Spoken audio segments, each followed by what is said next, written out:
So we were discussing the nuclear force range and strength of the nuclear forces. Before discussing that, one point was very much interesting that as the bombardment of alpha particle on the nucleus reveals the fact that there are the nucleons in the nucleus, and there is a very heavy part of an atom named as a nucleus, and uh, after that again it has been tried to know that is it there something inside the nucleons also, means that there are the constituent particles of the neutron and proton also there, and for that the particles having the tremendous value of the energy that is in the range of giga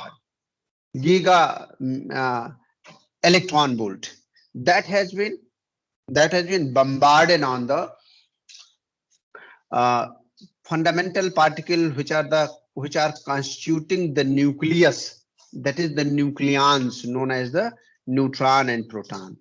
Then what has been observed that is very interesting, that it has been observed that some constituent particles are there for the nucleons, that is for the neutron and proton, and finally those has been designated as the quark particles. So for your kind information, all the masses of this universe is because of two types of particle. One are the quark particle and other the leptons. And all the quark particles have their antiparticles also. So they are six in number and they have their fractional charges, and they have their uh, spin also, some spin, and that a spin is, you can say that since these are the fermions, that's why all have their spin, that is half. But if they were, there will be more than one or two particles, three particles, then what will be the combined value of the spin that we may calculate. And one thing again I wish to discuss, that is the strangeness of the particle. So what is the strangeness of the particle? Please see it, because I have seen that some question has been asked in your uh, CSIR examination, that some more particles are there. Just for example, more than two up and down particles has been taken collectively. Then what will be the charge of that, and what will be the resultant spin, as well as what will be the strangeness of the composite or combined particles. Here combined are the combined collection or the compound having two or three uh, quark particles. So please go through with that.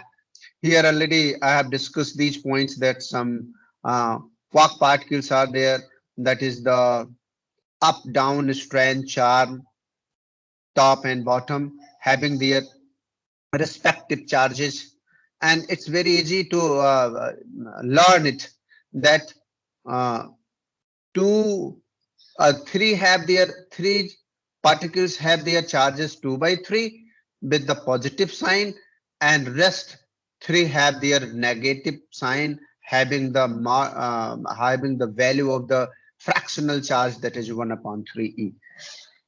Anyway, one example has been given here for the proton, and other example is for the neutron, how these constituent particles are constituting the proton and neutron, which are the constituent part are the nucleons inside the nucleus. These quark particles are the color, have different colors. Already I have discussed that, and these color decides that what will be the, what will be the uh, particle, as well as what will be the resultant of the compound of the quark particles here. The net charge of neutron and proton is the sum of the constituent quark particles. The force between nucleons is known as the nuclear force. Actually, the nuclear forces are the forces between the charge particles constituting the nucleons. Means that one thing is very much clear here. Okay, nuclear force and binding energy. These are the different thing for your kind information.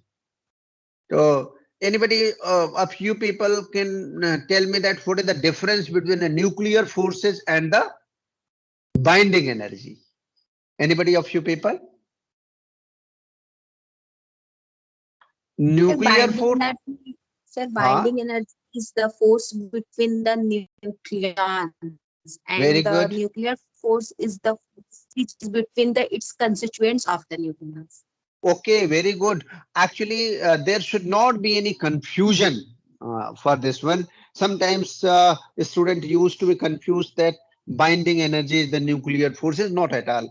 Actually, the nuclear forces are the forces acting between the constituents which are forming the nucleons.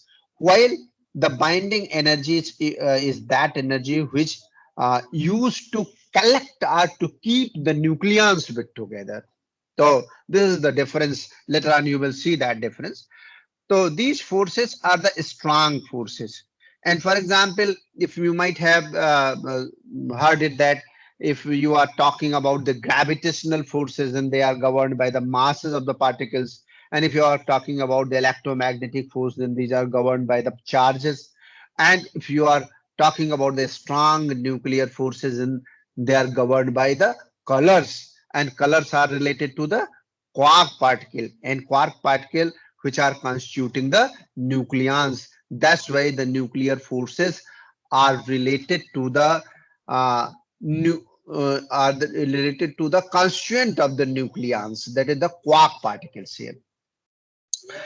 So like the intrinsic properties of particles as mass and charge, color is the intrinsic property of the quark. Actually, there are three quark constituting the proton and neutron have the different color, but when they recombine and they become colorless. Initial color of these quark particles are RGB, that is the red, green, and blue. Forces between nucleons, uh, that is the now there are the interesting question. If net color of the combined uh, quark particles is nil, then how the strong nuclear force appears? The answer has also been given here. Already I have discussed this one. Uh, when these nucleons are far apart from each other, then no interaction between the constituent particles. But when they becomes very close, there is the interaction between their constituent particles. Maybe UU interact and DD interact to contribute some net value which results the strong nuclear forces. So basically, in order to understand this one, you can take the analogy of the molecule. In the molecule, what happened? There are the constituent atoms or other molecule, other particles which are constituting the uh, molecule. Just as you are taking the example of the hydrogen, you are taking the example of water. Then the hydrogen and oxygen, they are constituting the water molecule. But these water molecules, when they are apart from each other, then there is no interaction. But if they will be very close to each other, then there will be the interaction between the constituent uh, part of the individual molecule, and they may have some forces that forces have the tendency of very strong in nature, that is known as the strong nuclear forces. So you might have seen the graph corresponding to that, and you might have seen this type of graph, especially in case of molecules, and that resemble with the nucleons and nuclear forces also. So molecular potential energy is shown in the figure. Just the analogy of the molecule we are taking. When these molecules are individually apart from each other, then there is no interaction between these constituent particles. But when they are very close to each other, especially if we are talking about the nuclear forces, then they are of the order of the femtometer. And if they are that order, then obviously they are interacting and the nuclear forces will start to act between them. The short range interaction force is due to the color interaction of the nucleon constituents. For example, if you have the neutron and you have the proton, so obviously UUD, DDU, these are the constituent part of the neutron and proton. When they are apart from each other, means that they are uh, they are having the separation more than 2-3 femtometer or 5 femtometer, then there will be no interaction between the constituent part of their uh, quark particles which are constituting them individually. But when they will be close to that particular range, then obviously these quark particle will start to interact and finally the nuclear forces will start to work there. And obviously if the individual quark particles are interacting with each other, the individual have their color, but the combination have no color, but the individual have their color, and hence they will constitute the nuclear forces which are very strong in nature. Now we have to find the range and strength of these short range forces. अब हमें अंदाजा लगाना है कि आखिर इसका range किस range में काम करता है, किस रेंज में एक्ट करता है, और इसकी स्ट्रेंथ किस आर्डर की होगी. So you might have seen here in the figure that the repulsive force is in the positive direction and attractive force towards the negative direction. And you might have seen that the typical nucleon separation, what is the typical nucleon separation, that range has been given in terms of the well which has been formed there. And that well indicates that the strong nuclear force, that is the short range force. And here again you will have the Coulomb repulsion. When they will be away from a particular range, then there will be the repulsive force between that. And nucleon separation is of the order of 10 to the power minus 15 meter, that is of the femtometer. Then they will appear and they will show their strength. Let us take the strength case of deuteron. This is one of the unique piece in the nuclear physics, which have one electron and one proton, and one electron and one proton is constituting the nucleus of a deuteron. Now this is the simplest case, and I wish to have the idea regarding to the strength of the nuclear force, that what will be the order of that nuclear force.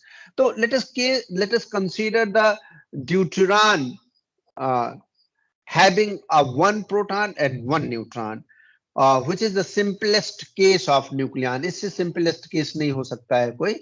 तो here A is equal to 2, Z is equal to 1, and N is equal to 1.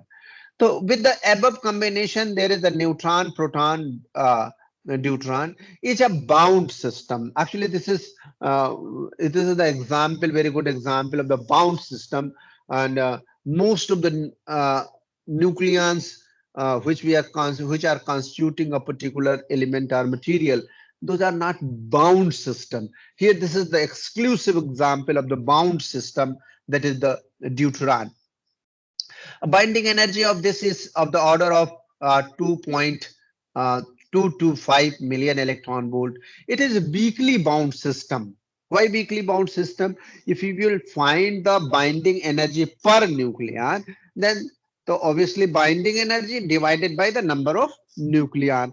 Here 2 nucleons are there. So when 2.2245 will be divided by 2, then it will be 1.112 million electron volt, which is more, when we will see later on in second unit the stability of the nucleus, then you will find that the most of the stable are you can say most of the nucleus have their binding energy per nucleon up to the range of 6 to 7 million electron volt, and the range is of the order of 2.1 femtometer. So you can see here that in case of our system, what we have considered as a deuteron case, then the binding energy per nucleon is of the order of 1.112 million electron volt, Well, usually the most of the nucleus have their binding energy per nucleon, that is 6 to 7 million electron volt. So obviously that's why we are seeing it as a weakly bound system. This deuteron is the case of weakly bound system. Now we have to calculate that what will be the strength of the nuclear force. For that, some quantum mechanics we will use, some approximation we will use, some assumption we will use, because whatever the situation is inside the nucleons to realize the nuclear forces, that is very complicated in nature. And if we wish to calculate the strength of that nuclear force, then some assumption we must consider. Otherwise, it is not possible to have the exact value of the nuclear forces. So here we have this particular figure in which you might have seen that there is the bell inside towards the negative direction, which we are saying as a nuclear forces, and you can say there is a energy that is equal to binding energy, just a dotted line below the zero, that is the origin. So this is the binding energy, and but below to that you might have seen a complete well, that is the quantum well, or you can say potential well, that is corresponding to the nuclear forces. So how we will calculate it and how we will do our exercise for that. The nature of nuclear force in case of deuteron is very complicated. To simplify this case, using some assumption of square Bell potential with E is equal to 0 minus 2.225 million electron volt, and the range is 2.1 femtometer. This is what the dotted line has been shown here below the origin.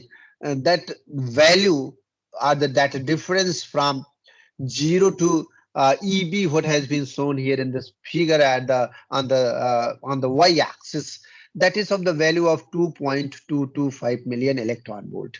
And the bell, what we have considered, that what is the B value you might have seen here, although that potential is not completely square bell potential, because we are familiar with that and we have our established model for the square bell potential. That's why the assumption has been made here that the nuclear forces in case of this deuteron can be assumed as the square bell potential in order to estimate that what will be the value of the nuclear forces.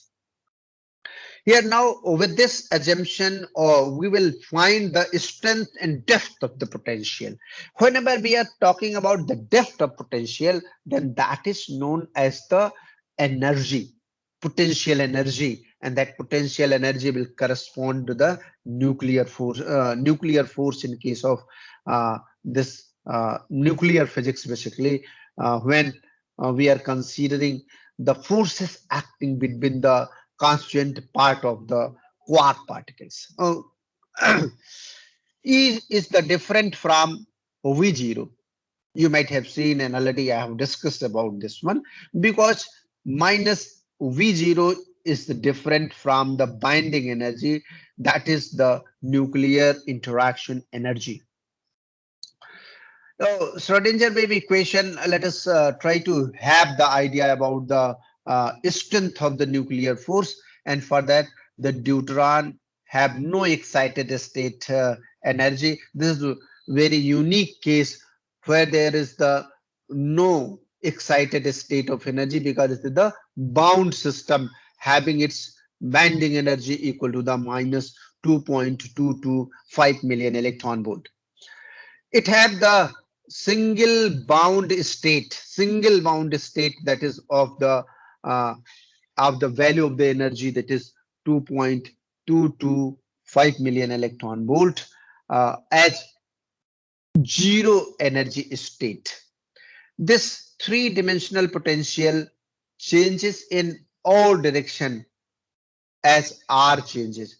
Actually, what happened basically whenever we are considering such a type of potential well, so this is three-dimensional in nature. But if you will talk about the three-dimensional nature, then you might have seen that the spherical polar coordinates.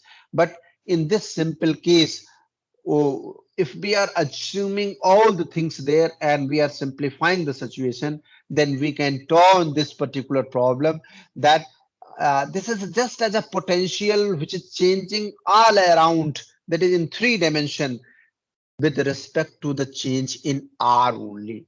So this is the potential of the kind of spherical volume region. If we are considering that in all three dimensions there is a change around R, then that is just as a sphere, and there is a spherical volume region in which the potential may be considered here. The assumed potential is a central potential, and we will write it as VR is equal to VR does not depend on the theta and phi, where R is the separation between the particles only. Okay, where the particle separation is there, on that only the thing depends there, and R and theta have very negligible role. Means that we can assume and we can simplify our problem using this particular uh, uh, assumption that uh, potential energy is varying all around in all three directions about R. That is, the R is the separation between the particles which are interacting to give the nuclear forces. Net mass of a system. If we are considering all these things, that how the R and theta and phi dependence we are considering just as a sphere in which the potential is varying in all around, and there is one particle is there, another particle is there, how they are interacting with each other.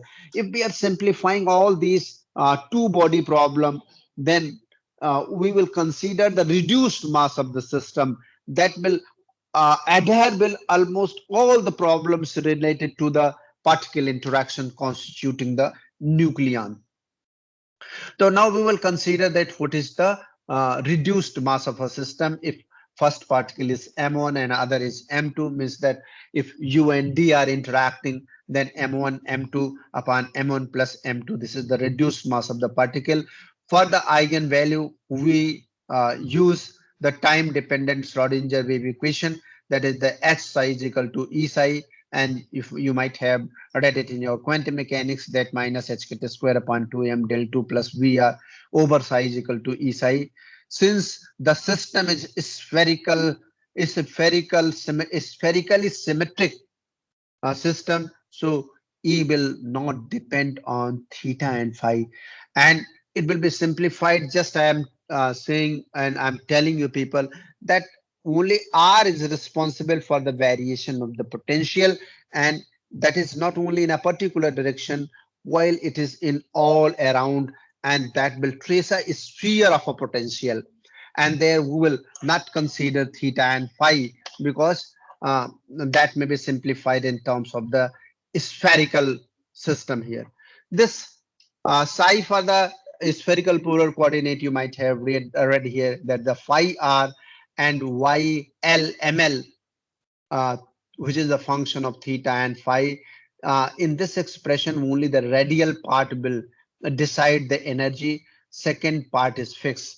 This part represent uh, the spherical harmonic, that is L is equal to 0, 1, 2 up to ml, and this is and this ml is equal to 0 plus minus 1 plus minus 2. And let this phi r is equal to ur upon r, and by putting these values in this expression, then we will have this minus hkt square upon 2m del 2 d2 u upon d2 dr2 plus vr plus l into l plus 1 hkt square upon 2m r square over u is equal to eu. The deuterium have only one energy level, so the allowed value of L is L is equal to 0. So obviously the simplified form of this equation will be equal to h cut square upon 2m d2u upon r square plus bru is equal to EU. So what I was telling actually, the uh, potential is varying along R only, that is spherically in all direction. That's why this expression has been simplified in this form. Boundary condition are what?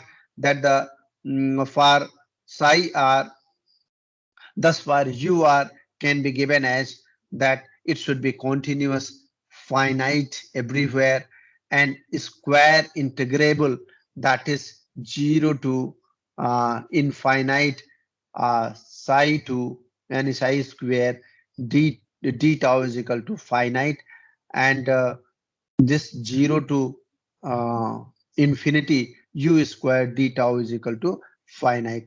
Actually, if boundary condition, for the boundary condition, it is essentially required in the quantum mechanics that the wave function should be continuous, it should be finite, and its square integration should have the finite values.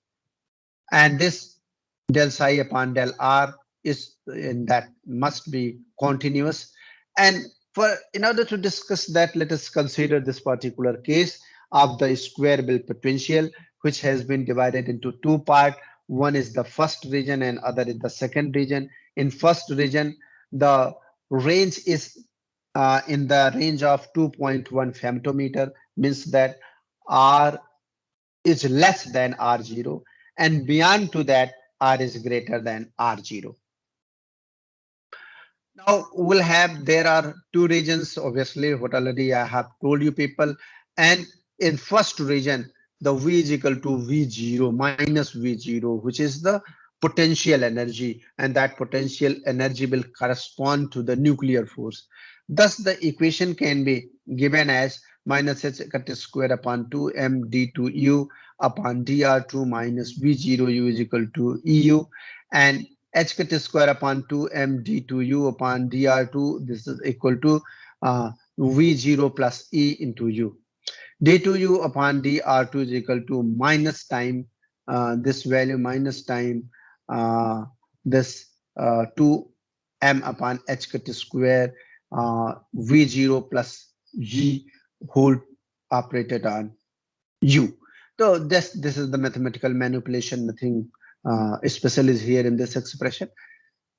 If we will consider it here, then we can write it as k square minus k square u, and if we will solve it, then we will have certain values. But before that, this v0 is the positive. Uh, Remember always that v0 is positive. V0 means this V0 is positive. Although it is acting in negative direction, then at all the time we are writing it as uh, minus minus V0. But V0 itself is a positive, and E is negative. E is negative here because E is the binding energy, and that binding energy is lying towards the downward direction, and that is always in the negative sign, that is minus 2.225 million electron volt, and hence we can understand this one. Here V0 is positive and E is negative, but E is less in magnitude than the V0. Already you might have seen that there is the dotted line. There is the dotted line below the origin, and we have that value equal to minus 2.225 million electron volt. So as far magnitude is concerned, that E is less than V0. So for the first region, that is the R is less than R0, then the solution will be A sine kx plus B cos kr, and it will have the value that u r upon r is equal to phi r, and that this correspond to the u r is equal to phi r phi r, where phi r is the finite everywhere because of the condition that the wave function should be finite.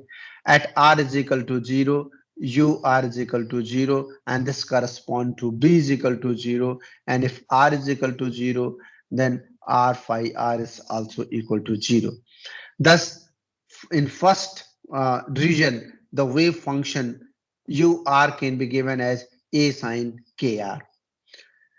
And if we will consider the case second where R is greater than R0, then V is equal to 0 first point, and hence the equation will be H cut square upon minus H cut square upon 2M D2U upon DR2. This is equal to EU, and you will have this substitution, that is the gamma square U for the thing which has been written in a big bracket, and finally we will have that this gamma is equal to under root minus 2 me upon h cut square. अच्छा ये बताओ इस gamma under root minus 2 me upon h cut square, this is real or imaginary? This is right or wrong? Let me know. Anybody of you people? Gamma is equal to minus 2 me upon h cut square. Then gamma should be real or it should be imaginary? Any of you people? Real, sir, real because E is a negative. Anybody else? Anybody else? Yes sir, gamma real होगा. Gamma real होगा. नवरीन है क्या? Yes sir. नवरीन gamma real होगा. क्यों real होगा? Sir क्योंकि E negative है bound ये सिस्टम के. नेगेटिव है तो नेगेटिव नेगेटिव पॉजिटिव हो जाएगा, तो ये गामा रियल होगा. देखने में लगता है कि इमेजिनरी होना चाहिए. E is negative because it is the bound system. Now in second region we will have the solution, that is C e to the power gamma r plus d e to the power minus gamma r. This implies that the bound beyond r is equal to beyond r is greater than r0, it is exponential decay and rise. देखो पहले में rise हो रहा है और दूसरे में exponentially decay हो रहा है. Boundary condition that the square integrable, that is the 0 to infinity psi square d tau is equal to finite, and 0 to infinity u square d tau is equal to finite. If r is tending to infinity, then u is equal to what? U is tending to 0, otherwise integral would not be 0. ये बात देखो यहां पर ये आ रही है कि r अगर इंफिनिटी की तरफ टेंड करा तो दूसरा टर्म तो वैसे ही 0 हो जाएगा, दूसरा टर्म 0 हो जाएगा. तो u अगर 0 होना है, u अगर सॉरी अगर आप इसमें कह रहे हैं कि अगर इसकी फाइनाइट वैल्यू यानी d0 to infinity psi square d tau is equal to infinite, ये बताता है ऑब्वियसली कि 0 to infinity u square d tau is equal to infinity. अगर r इंफिनिटी होगा then u must tend to 0, otherwise the integral will not be 0 because it will tend to the infinity. क्योंकि पहले वाले term में आप देख लीजिए कि एक्सपोनेंशियल बढ़ रहा है और जैसे ही r इंफिनिटी की तरफ होगा ये पूरा का पूरा इनफाइनाइट हो जाएगा. तो if r is tending to infinity, then u is tending to 0.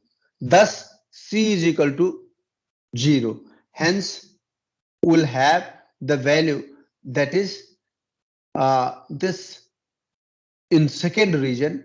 The wave function can be written as d e to the power minus gamma r. Conclusion what we will have, applying the other boundary condition, at the boundary condition where r is equal to 0, the value of u in the first and second region should be same because it should be continuous at the boundary. यानी जहां r is equal to 0 है वहीं से दूसरा reason शुरू हो रहा है. अगर कोई फंक्शन इस पर कॉन्टिन्यूअस है तो उस जंक्शन पर फर्स्ट और सेकंड रीजन में सेम वैल्यू होनी चाहिए. Thus u first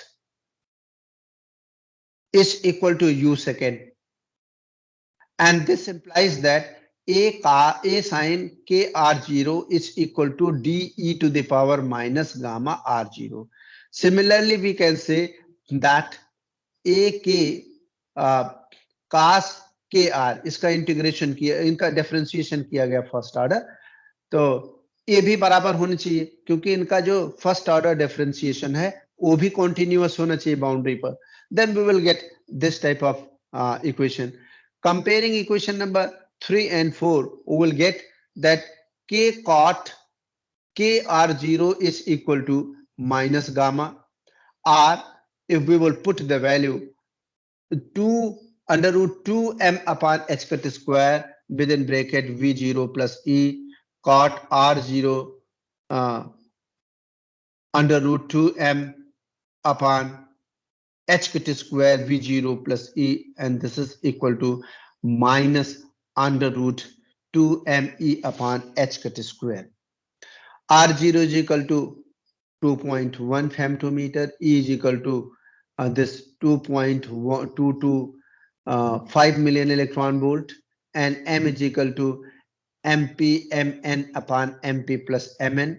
By putting the values of the known quantities, we can get the value of V0, and that is of the order of 36 million electron volt.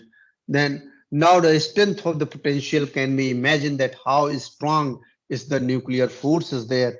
So what was the discussion and what was the point that I was interested to discuss in this particular lecture is that what is the range, what is the strength of the nuclear force that we can estimate with the help of this one.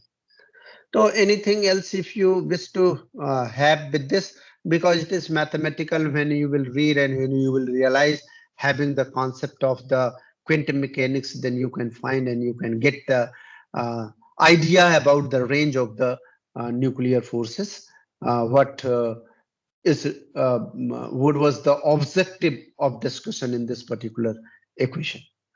So I think I should stop here and I should take the next lecture right now.